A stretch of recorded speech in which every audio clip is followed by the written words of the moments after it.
High friends, I am Sheikh Jane Alam, your English guide. Friends, আমরা আলোচনা করছি অ্যাডজেক্টিভ নিয়ে। অ্যাডজেক্টিভের সমস্ত প্রকার নিয়ে আমরা ডিটেলে আলোচনা করছি।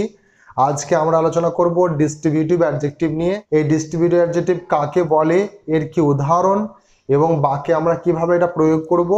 আর সবচেয়ে বড় কথা হলো ডিস্ট্রিবিউটিভ অ্যাডজেক্টিভের সঙ্গে ডিস্ট্রিবিউটিভ প্রোনাউনের কি পার্থক্য, সেটা নিয়ে আমরা আলোচনা করব। তাই দেরি না করে চলুন ভিডিওটি শুরু করি। সবথেকে প্রথম হলো ডিস্ট্রিবিউটিভ অ্যাডজেক্টিভ কাকে বলে। ডিস্ট্রিবিউটিভ অ্যাডজেক্টিভ কাকে বলা হয়? যে অ্যাডজেক্টিভ বাক্যে কোনো ব্যক্তি বা বস্তুকে পৃথকভাবে বোঝাবে তাকে বলা হবে ডিস্ট্রিবিউটিভ অ্যাডজেক্টিভ। ইচ, এভরি,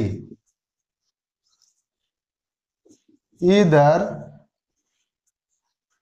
আর নিদার, মানে যারা নাইদার উচ্চারণ করে, আইদার নাইদার উচ্চারণ করে, তাও হবে ইদার আর নিদার। তাহলে ইচ, এভরি, ইদার আর নিদার, এই চারটে ওয়ার্ড এগুলো হলো ডিস্ট্রিবিউটিভ অ্যাডজেক্টিভ। ইচ কিসের জন্য ব্যবহার করা হয় না, প্রত্যেকটা জিনিসকে আলাদা আলাদা করার জন্য, বোঝানোর জন্য ইচ ব্যবহার করা হয়। কোনো গ্রুপের এককভাবে বোঝানোর জন্য এভরি ব্যবহার করা হয়। কোনো দুটো জিনিসের মধ্যে যে কোনো একটা জিনিসকে বোঝানোর জন্য ইদার ব্যবহার করা হয়। আর দুটো জিনিসের মধ্যে দুটোকেই না বোঝানোর জন্য নেগেটিভ অর্থে নিদার ব্যবহার করা হয়। যখনই আমি ডিস্ট্রিবিউটিভ অ্যাডজেক্টিভ ব্যবহার করব তখন এদের পর সব সময় আমাকে একটা নাউন বসাতে হবে। মনে রাখবেন, নাউন কিংবা প্রোনাউন বসবে তবে সেটা হবে ডিস্ট্রিবিউটিভ অ্যাডজেক্টিভ, না হলে সেটা ডিস্ট্রিবিউটিভ অ্যাডজেক্টিভ নয়।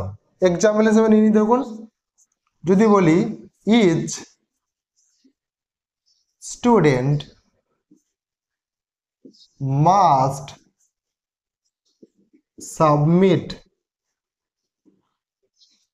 their project today। তাহলে ইচ স্টুডেন্ট, তাহলে এখানে কি প্রত্যেকটা ছাত্রের কথা বলা হচ্ছে।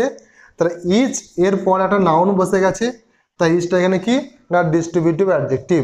আর একটা উদাহরণ নিয়ে নিচ্ছি এভরি দিয়ে। এভরি প্লেয়ার, এভরি এর পর একটা নাউন বসালাম, উইল রিসিভ মেডেল। তাহলে প্রত্যেকটা প্লেয়ার কি হবে না একটা করে মেডেল পাবে। তাহলে এখানে এভরি এর পর আমি নাউন বসাইছি। ঠিক তেমনই ইদার দিয়ে আমি একটা উদাহরণ নিচ্ছি, you can take either road. তাহলে তুমি যে কোনো একটা রোডকে বেছে নিতে পারো। তাহলে এখানে দুটো রোড দেওয়া আছে, যে এই পথে যাবে না অন্য পথে, তাহলে যে কোনো একটা রোডকে তুমি বেছে নিতে পারো। You can take either road. ঠিক তেমন আমি যদি নিদার দিয়ে উদাহরণ নিই কেমন হবে, নিদার বা নাইদার অপশন ইজ সুইটেবল। তাহলে কোনো অপশনটাই কি হবে, সুইটেবল হবে না।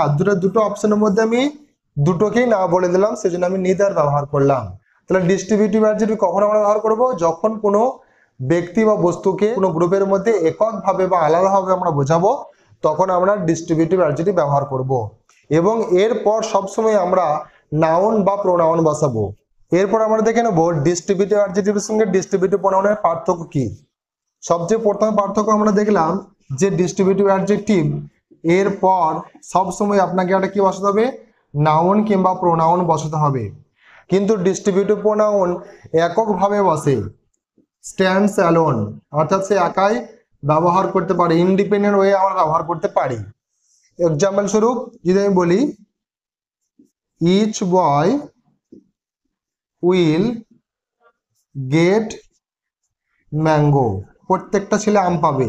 তাহলে ইচ এর পর আমি বয় কথাটা বসেছি, তাহলে অবভিয়াসলি এটা হলো ডিস্ট্রিবিউটিভ অ্যাডজেক্টিভ। কিন্তু যদি আমি এরকম বলতাম each of the students will participate in the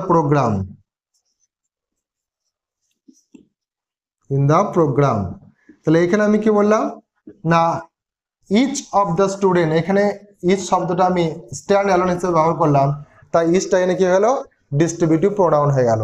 এরপর আমি ওয়ান কথাটা বসাতে পারি, অর্থাৎ এভরি ওয়ান, ইচ ওয়ান, এগুলো কিন্তু ডিস্ট্রিবিউটিভ প্রোনাউন। আমি যদি বলি এভরি ওয়ান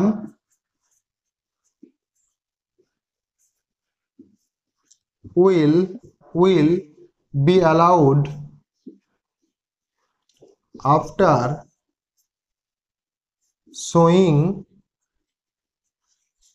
ID, এখানে এভরি ওয়ান, এই এভরি ওয়ানটা কি না as a independent stand alone বসলো, তাই এখানে এভরি ওয়ানটা হয়ে গেল কি না ডিস্ট্রিবিউটিভ প্রোনাউন। এভরি